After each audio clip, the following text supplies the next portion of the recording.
今年嘅阿法工作坊差唔多都冇成啲合作咧，上次有團體做穩做 DIY， 不過平常時人工都係蠻難去做臨時工，對啱嘅情形，佢哋啥都樂觀嘅面對。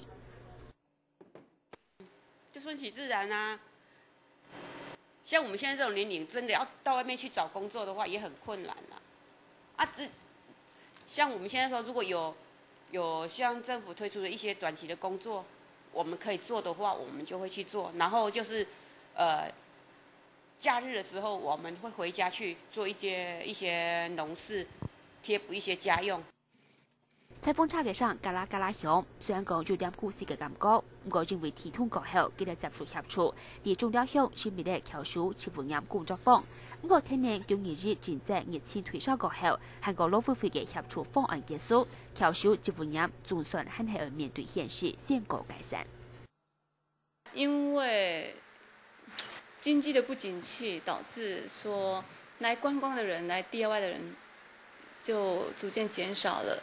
那又需要負擔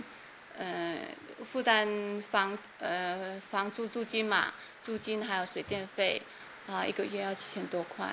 所以有時候營業額又不到那邊，所以就沒有辦法維持。阿法成業因為發生9月日大天通過後冇好嘅光景，不過南投人中了向嘅農眼，就因為長條期盼相關法統，帶動農眼幹嘅市場，假使反嚟是配案多，成功咧有嚟新嘅商機。其實進前超蚵佇50塊，啊，若即擺是舊年來講超蚵有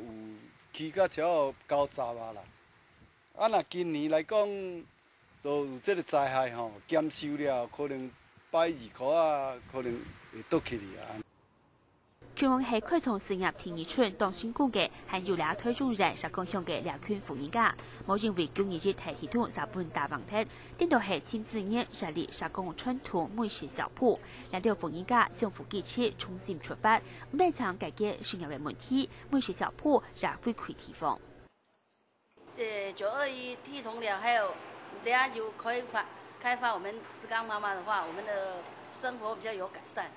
多從事自家，多運用資源，大家有共度難關。